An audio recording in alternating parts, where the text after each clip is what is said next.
Hey everyone, Rarity here, time for another blind commentary. And today I'm going to be reacting to more Horseshoe Reviews. This time it's his review of Hurricane Fluttershy and the Ticketmaster. So yeah, I guess we're done with Season 4 for now and going back to earlier seasons. In this case, one episode from Season 2 and then another from Season 1. Hurricane Fluttershy I think is a good episode. I'm not as crazy about it as a lot of people. I know for a lot of people it's like one of the best episodes ever. But for me, it was okay. It doesn't really do much wrong. I think it does kind of follow a very familiar formula for Fluttershy, which isn't a good thing. Though I mean, a lot of episodes do follow the same basic formula in a lot of ways, but it does feel a bit close to like Dragonshy. Though I think it does it better than Dragonshy. I think it's a better episode than Dragonshy, Yeah, it does a lot of good things. I think it's a good moment for Fluttershy's character, and there is some nuance there. And I also like the episode for some of the humor, and also for the fact that it introduced a lot of new and really cool Pegasus designs to Ponyville, which still pop up to these days. Some of my favorites like Cloud Chaser and Flitter, and yeah, that was pretty cool. As for the Ticketmaster, it's basically a retread of the pilot in a lot of ways. I mean, without all the adventure-y stuff, it's just pretty much these are what the characters are.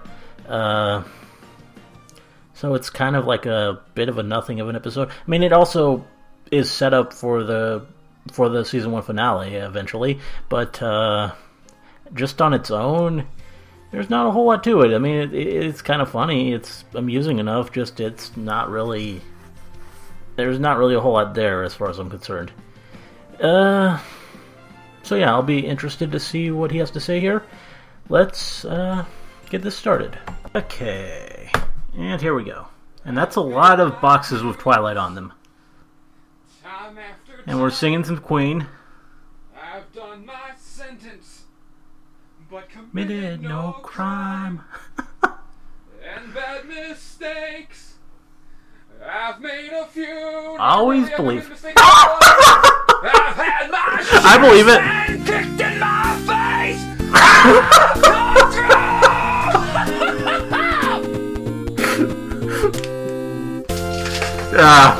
I love this guy. Season 4 is finally over. And you know what that means? I never have to review another episode of My Little Pony for you stupid, autistic, retarded, perverted little monkeys ever again. Still reviewed quite a few ones after this, though. Thanks for all the money, and I sincerely hope that you all kill yourselves. Spring, yoga! Well, now that my lung curse is finally over, I guess I'll get caught up on everyone else's videos. Wonder what that fucking faggot Digibro is saying. Hurricane Fluttershy is another in an ongoing series of Season 2 episodes which, while really good, have a straightforward appeal, meaning that my analysis will be short. Honestly, just by writing about this episode, I'm probably going to inspire Drowning in Footwear to make a much longer and more detailed video about it, since it's his favorite episode of the show. So if you want to hear someone really looks like that happened, you may have to count on that inevitability. The most interesting aspect of this episode to me is how it continues the development of the Pegasus. Stand back! There's a hurricane coming through! So this is his favorite episode. Okay. Let's hear why. Maybe I'll see something I'm missing here. As much as I'd love to spend the next 80 hours of my life putting together a massive analytical masterpiece full of insightful intellectual critiques, expertly interwoven with elaborately written meta-humor and jokes that work on multiple levels, all tied together with a consistent theme that fits back into the episode in question, which inevitably will peter out at around 10,000 views, and which 90% of you morons will lack the mental and cognitive lucidity to understand and appreciate, The truth is that Digibro hit the nail on the head with this one. There's not a whole lot of depth to Hurricane Fluttershy. It's very straightforward and just generally a really good episode in every way, which is why I like it. Oh, I know it would be relatively easy for someone of my legendary and towering intellect to dig to the very depths of this episode and extract diamonds of truth and poignant wisdom. Not a humble man. Fluttershy doesn't need or ask for it. It succeeds simply as a perfect example of all of this show's strengths. The kind of episode you could show to anyone and they would come away with an understanding of why this show is so cool. It hits every single beat and simply tells a good story about my favorite character. I can go into why I like it, but there's really nothing about it that needs to be explained or brought to light with any kind of hardcore analysis. This episode is charmingly straightforward and elegantly simple. So in keeping with that, I too will be going back to basics for this review. I won't be doing anything meta, or experimenting with any kind of weird gimmicks or format changes, or going on any unrelated tangents. Well, that's kind of a shame. This is just gonna be a regular old, straightforward opinion piece. And it definitely won't be 24.5 minutes long. I think it is about that. For a long time, I would have called this my favorite episode in the series. I don't know if I can still call it my absolute favorite, but it's definitely still up there. Honestly, Season 4 was so good and had so many 5-star episodes. Season like 4 was Pinky pretty good. Apple Pie, Pinky Pride, Maud Pie, Philly Vanilli, Testing. Pinkie Pie was out of character in Philly Vanilli. No, she wasn't. You fucking imbeciles. You don't know what out of character means. You're not smart. Go away. Take a long look in the mirror and commit suicide, please. Kill yourself. Die. Do it.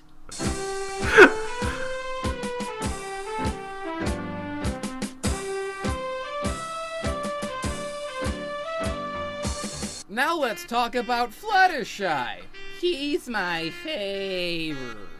Fluttershy is a character who I feel is often misunderstood and unjustly disliked by the fandom, along with Rainbow Dash, and Applejack, and Rarity, and Pinkie Pie, and Twilight Sparkle. Jesus Christ, bronies really don't understand anything, do they?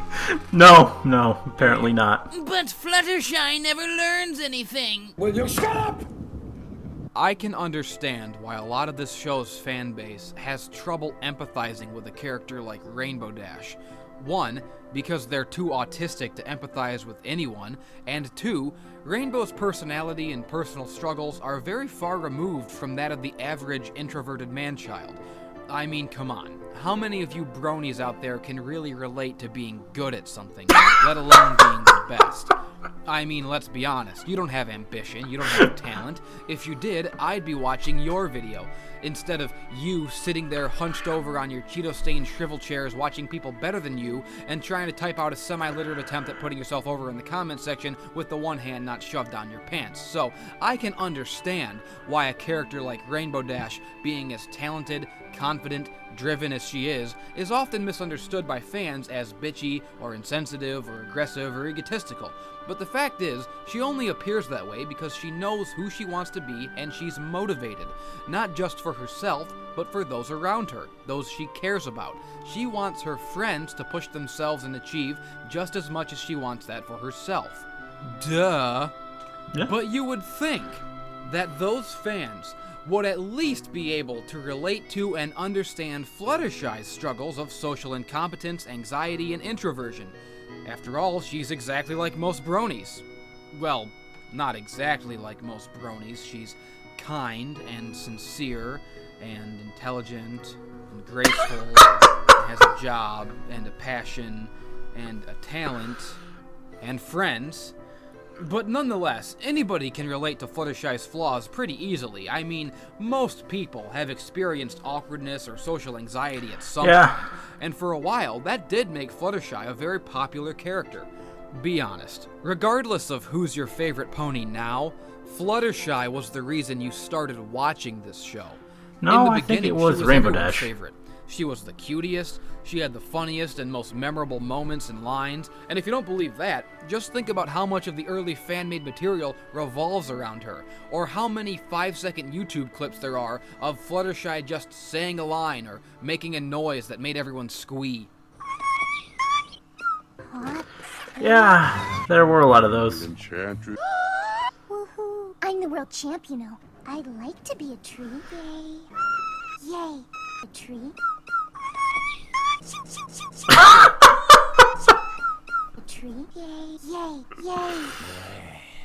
But after a certain point, the pendulum seemed to swing the other way, and more people began expressing disdain for certain characters, including poor, innocent Fluttershy.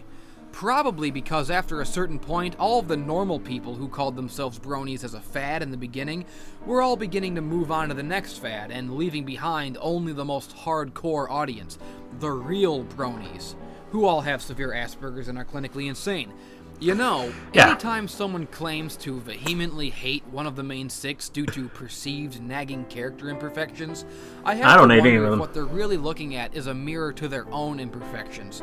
You'd think that would make one more sympathetic towards the character, but some people just can't stand to face themselves.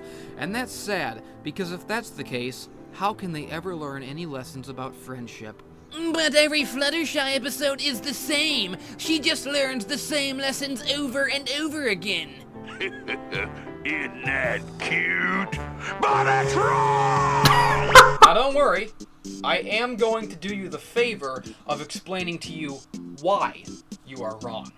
Fluttershy has not learned the same lesson over and over. That is a misconception. And if you honestly think that any of the main characters on this show are suffering from a lack of development at this point, well then you're just a big fucking idiot and there's no nice way I can put that. And to prove my point, let's take a look back at all of the Fluttershy-centric episodes thus far.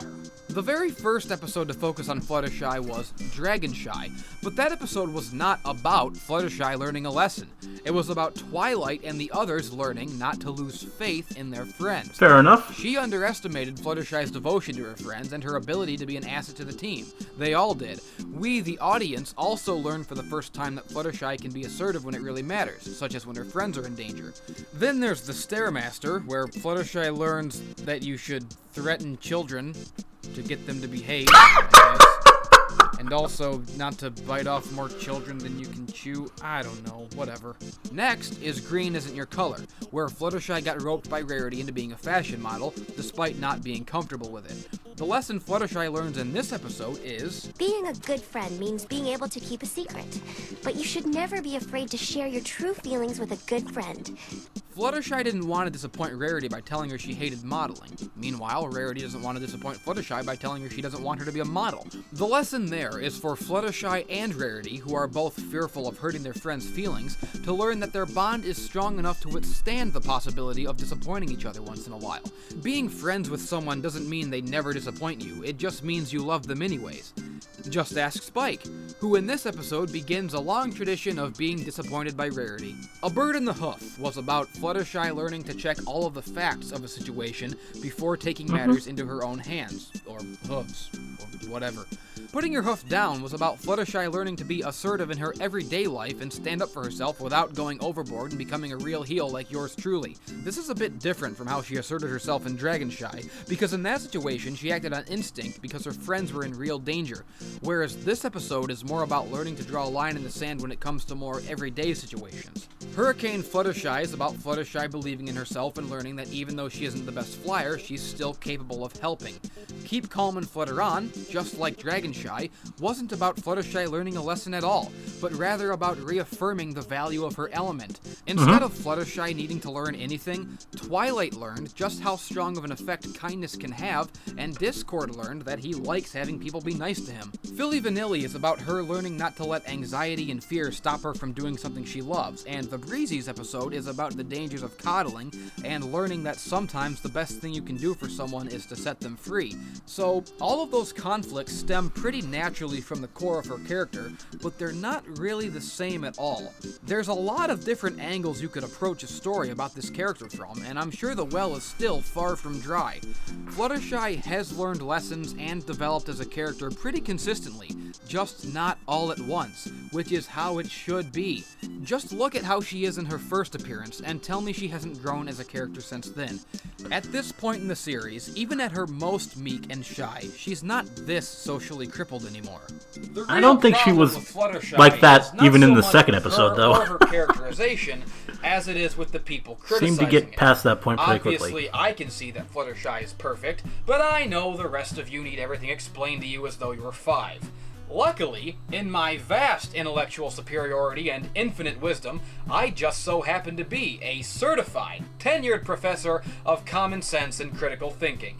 Open your skulls and prepare for enlightenment, children. Hop on the magic school bus. People don't seem to understand as much as they think they do about certain personality types, and they understand even less about what they want. You say you want intricate, interesting, and realistic character development, but what you really want is pro wrestling character development. Quick character changes and 180s at the drop of a hat. You want a character to go, oh, wow, I learned my lesson about standing up for myself. I will never be meek, nervous, or shy again. I'm a totally different person.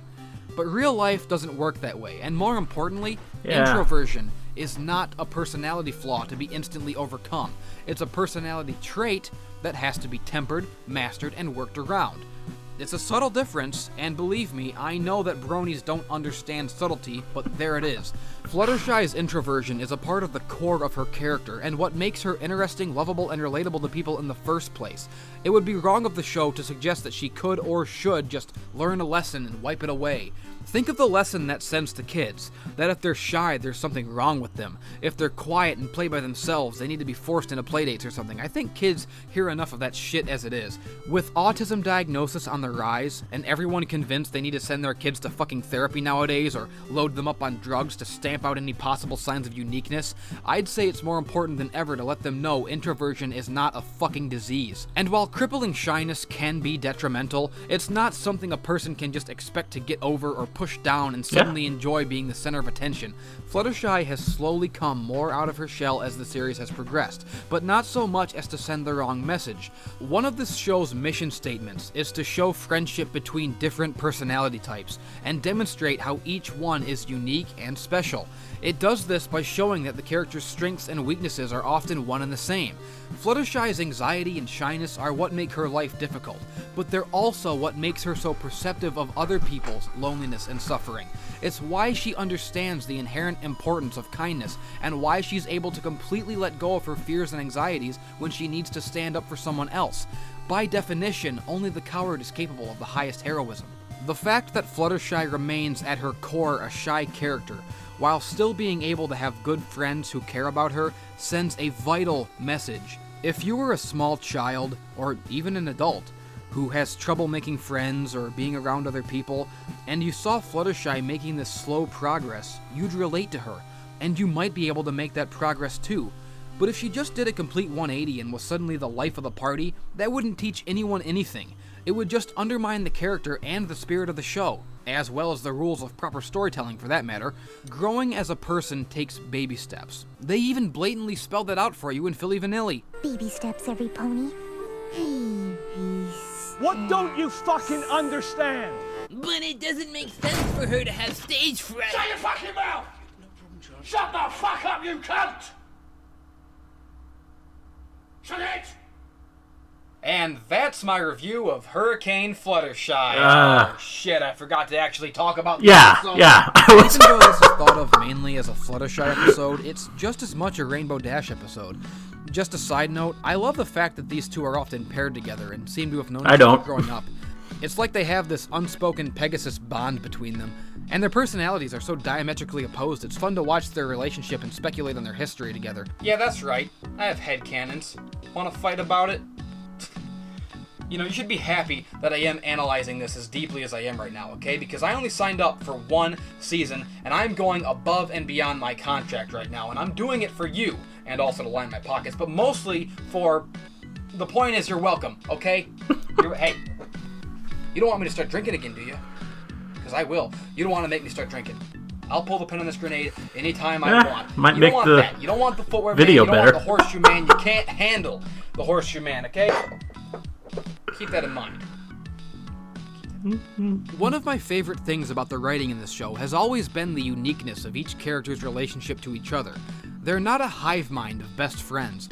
Pinkie and Twilight are contentious. Pinkie and Rainbow goof off together. Rainbow and AJ are rivals. AJ and Rarity are playfully antagonistic.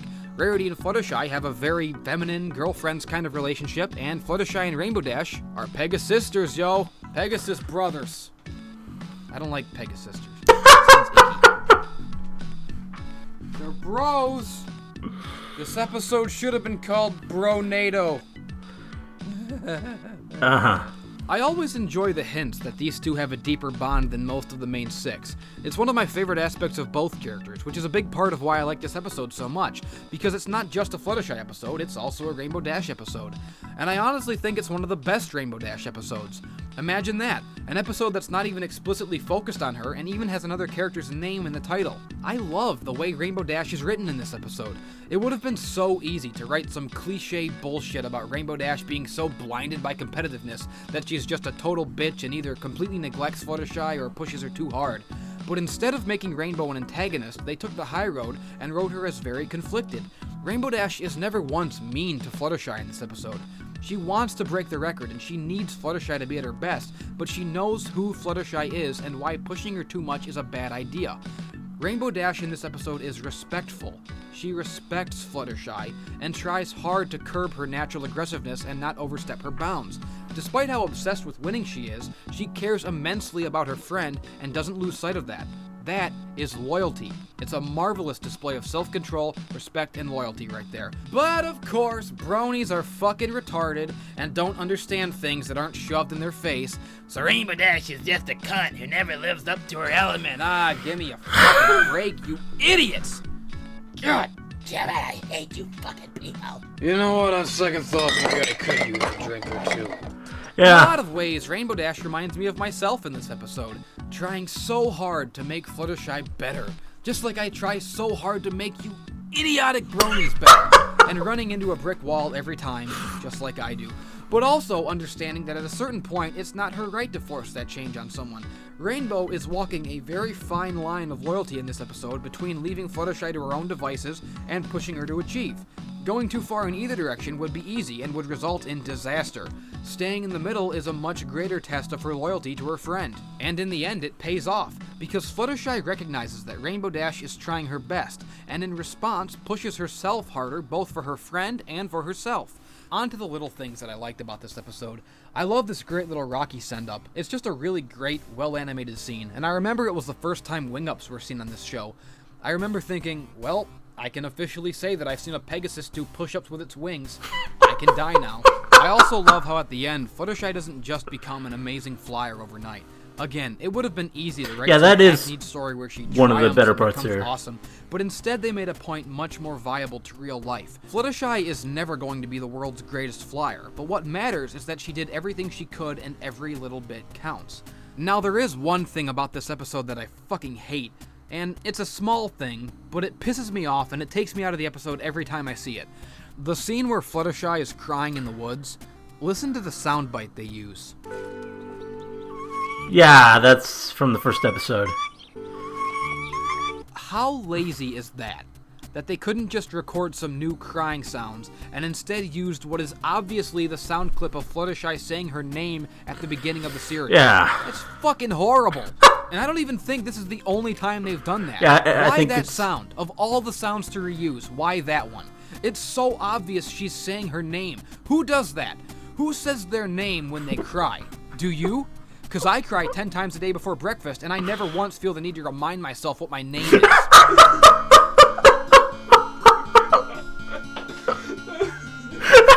Drowning in horseshoes.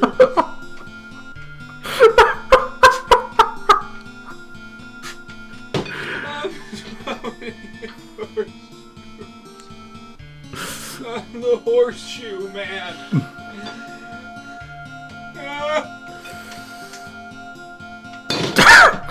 I am the horseshoe man. I am the horseshoe man. I am cold.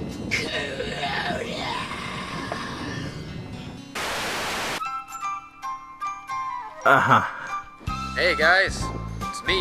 Just hanging out outside today. Felt like filming a little vlog. Felt like taking a walk outside. You know, I've been pretty busy lately with all this My Little Pony bullshit over on Drowning in Horseshoes channel.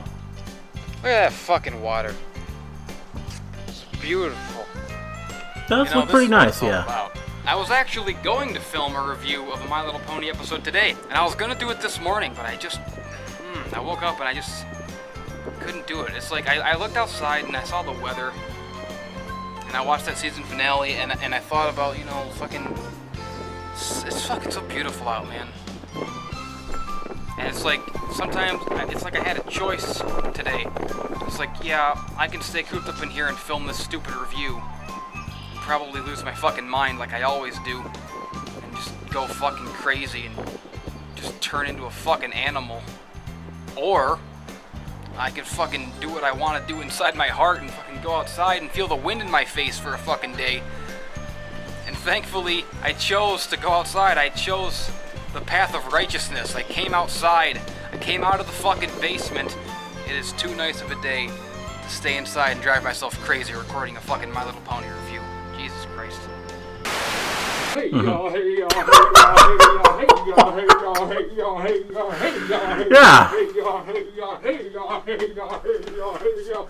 Take off your clothes. Uh-huh.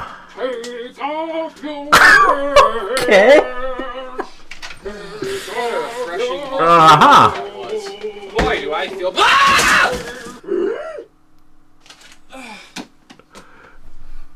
Cool Corona! What are you doing outside your tent? I just wanted to be in a video. They never use me in any videos anymore. Oh, horseman. What am I gonna do with you?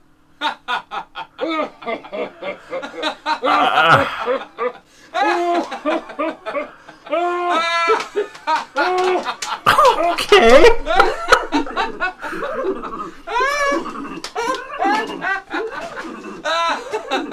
You ruined my life. I'm drowning in horseshoes. Aha! That was an interesting interlude there.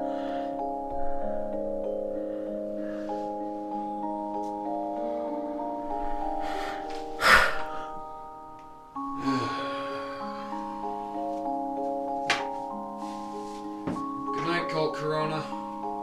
Sorry I yelled at you. Good night, Daddy. Don't call me that.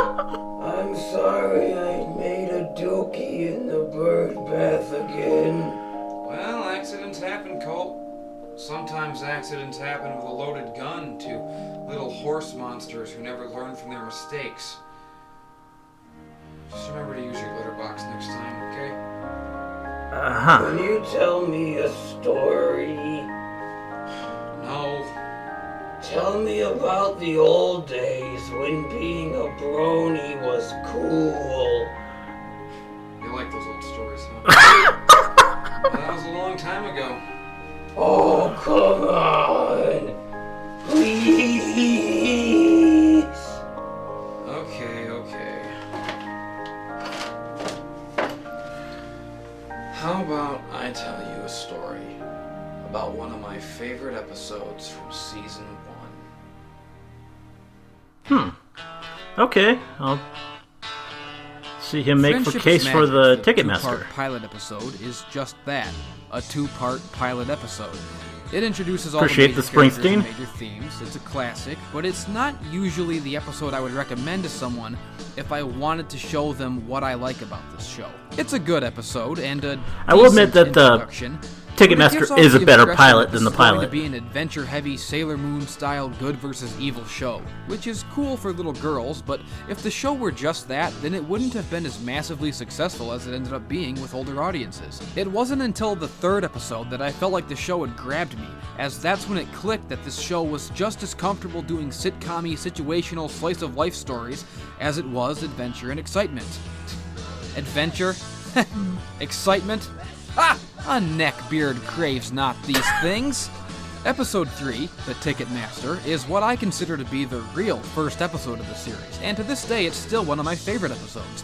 Not for any particularly complicated reason. It's not like there's any huge character growth or intricate world building. The show was still very much in the process of introducing the main characters in the world. And that's what makes it so enjoyable to watch. Episodes 1 and 2 drop you into a world and let you meet some new friends. But episode 3 is where those friends start showing you just how much fun you can have in this world together.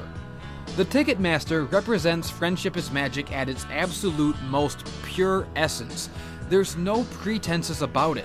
It's girly, colorful, positive, simple, charming, funny, cute, and completely untouched by outside factors, as well as unaware of the pop culture phenomenon it would become.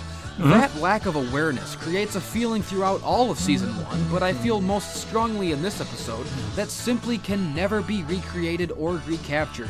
That's not a knock on the newer seasons, it's just an acknowledgement of the pure, childlike sincerity that made this show so great and led to it becoming the monster it is today. The show is a lot more self-aware now, as well as aware of its audience and its place in pop culture. It's still just as well written and enjoyable to watch, but the whole vibe and atmosphere of the show is just ever so slightly different from the earliest episodes. I know that sounds vague, it's hard to articulate, but I'm sure you all understand what I'm talking about. Take the voice acting, for example. In these early episodes, the performances sound a lot more like something you'd hear in a kid's show. Twilight, Rainbow Dash, and Applejack's voices all sound softer, higher pitched, and more feminine. Applejack especially Pinkie is Pie very sounds different. more childlike and just ever so slightly nasally. It's especially apparent in her songs. Pinkie has a ton of solo songs and jingles in Season 1, and they all have very simple tunes and melodies, as if they were written for a child to sing along with. So her vocal range is also limited to that of a child's abilities. In fact, most of the music in Season 1 is like this. Then you get to Season 2, and all of a sudden all the songs are getting bigger and more bombastic.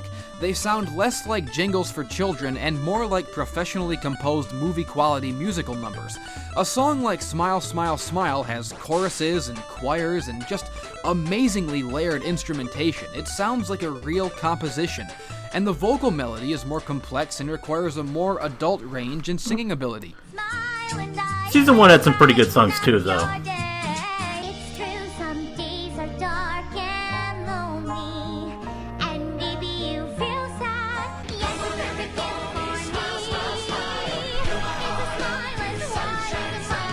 I'm gonna let you finish. Drowning in Horseshoes! I had one of the best videos of all time. Kids can't really sing. Their brains aren't developed properly yet. They just kind of belt out the words or talk sing like Kesha. So even though this song is catchy and amazing and we all love it, the composition itself doesn't really fit with that childlike aspect of Pinkie Pie's character that gets to be on display so much in Season 1. And as the series goes on, every aspect of the show attains more pomp and circumstance. The finales become events. The side characters are presented with fanfare, fan service is introduced, callbacks to popular lines are written in with a wink and a nod, and more of the songs are written as ambitious, Disney-style set pieces. The show was always meant to be enjoyable to all ages, but in Season 1 it was less ambitious about it. This show's incredible sense of sincerity and innocence came from the fact that it was always written for the young audience first and the older audience second. But that's not always the case anymore. The sincerity is still there for the most part, but the innocence has been largely replaced with the self-awareness that comes with a large devoted fan base and the escalating grandiosity that comes with critical prestige. For example, Season 1 had a nice little arc about the main six growing closer as friends, starting with the tickets and culminating with the gala. Season 4 also had a season-long arc, but this time the fate of Equestria was on the line. So that's what I mean when I say that certain aspects of the show are different now. Not necessarily worse, just different. More mature maybe, more ironic, more grand. It's not anything to be upset about. All good shows evolve over the course of their run. They have to. It's good. But Lauren Faust's original vision, and by extension the earliest episodes, had a profound innocence to them. They were devoid of irony, devoid of pomp, devoid of the cultural context that would later come to define the show and inevitably be reflected in how it's written and presented. The best way to describe The Ticketmaster is by describing what it isn't. It isn't that brony show. It's just My Little Pony. It's just a really colorful, joyous, cute, well-animated, funny cartoon with characters that are charming and wonderful, and it's all so wonderful and pure and real. The Ticketmaster is real. It is the embodiment of the sincerity that this show represents at its best, with none of the baggage that came as a result of the show's success. It's an episode in a bottle, an idea in a bottle. This, along with the pilot, are two halves of what is the most pure representation of Lauren's vision. I don't know. Am I making only sense two at episodes all? that she actually wrote. I haven't been sleeping. Ugh, man, I love this episode. You know, I mean, I never even realized how much I love this episode until I thought about it. I'm watching it right now as I write this review and just having a gay old time. Fluttershy sings the theme song and then she has that great line where she's like, "Oh yes, we are just doing." Yeah, that is ticket." good. That is good. And then Pinkie Pie says the oatmeal thing. Yeah, the oatmeal. That's pretty funny. And all it's the a funny characters episode. Get these great little daydream sequences that just say so much about them with so little.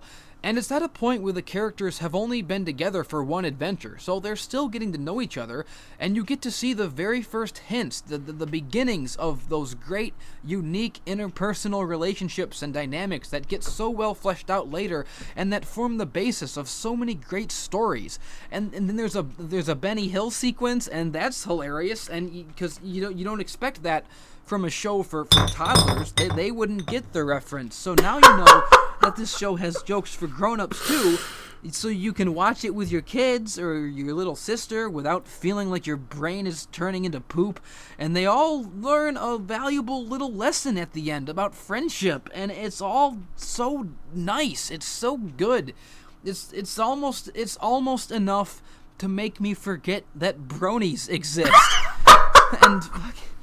And man, my heart, be still, my beating heart. I'm feeling it. I can feel it. I'm actually feeling it again. Oh my God!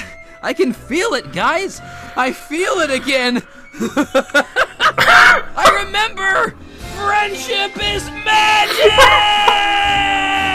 Woo! Hey everybody, thanks for all the cool fan art you sent me. I have such wonderful fans. I'm gonna show the fan art. That's not all the fan art. That's some pretty cool fan art. Fan art, but I can't find it all. It's all on my computer. That looks great. It's all lost. The computer's broken. I made this review on RPG Maker for the PS1. Send me more fan art. I like it. And if you're a hot girl, send me naked pictures of yourself.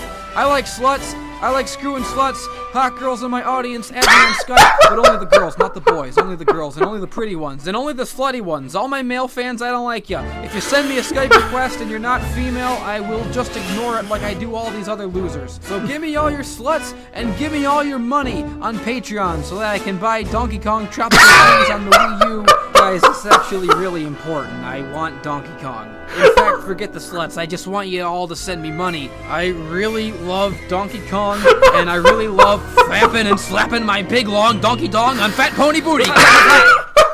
What the hell? Wow.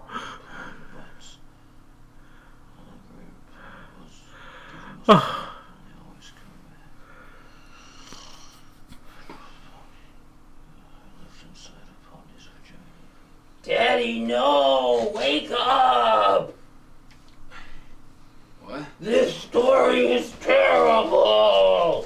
I said I wanted to hear a fun story about the old days, and instead you're going on about fan art and sluts and Donkey Kong, and then you're falling asleep, and I don't know what you're even talking about. I don't even understand! Well, that's because you're stupid. Go to sleep. No! Tell me a story. Tell me about the rabbits. Alright, fine. Just close your eyes.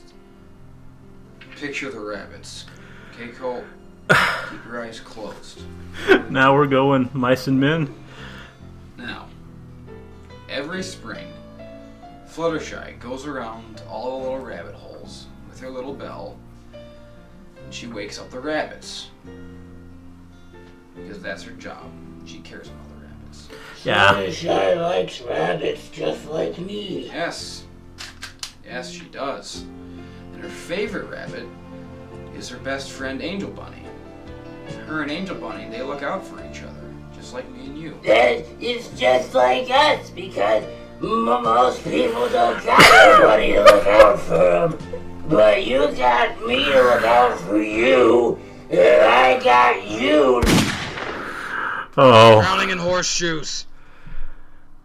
that's sad. Well, those were both really hilarious reviews and also really thought-provoking reviews. They left me with a lot to think about, and that's what I really love about the Horseshoe Man here. His videos are always entertaining and also actually really good from the analytical standpoint. And I think I watched his Hurricane Fluttershy review right at exactly the right time, because I mean it's just after I've seen Flutterbrudder, which I really, really loved, and I'm kind of reconsidering how I feel about Fluttershy and looking at her in a new light now. And yeah, he made some really good points. I've said things along the lines of the stuff that he was deconstructing here. I know you probably all know that. I've said similar things, but yeah, he made some pretty good points. I don't know if I ever actually said explicitly that she always learns the same things, because she doesn't. He made that pretty clear, and I agree. The episodes, they cover different lessons. When I said that Hurricane Fluttershy was similar to Dragonshy, I mostly mean from a story structure perspective,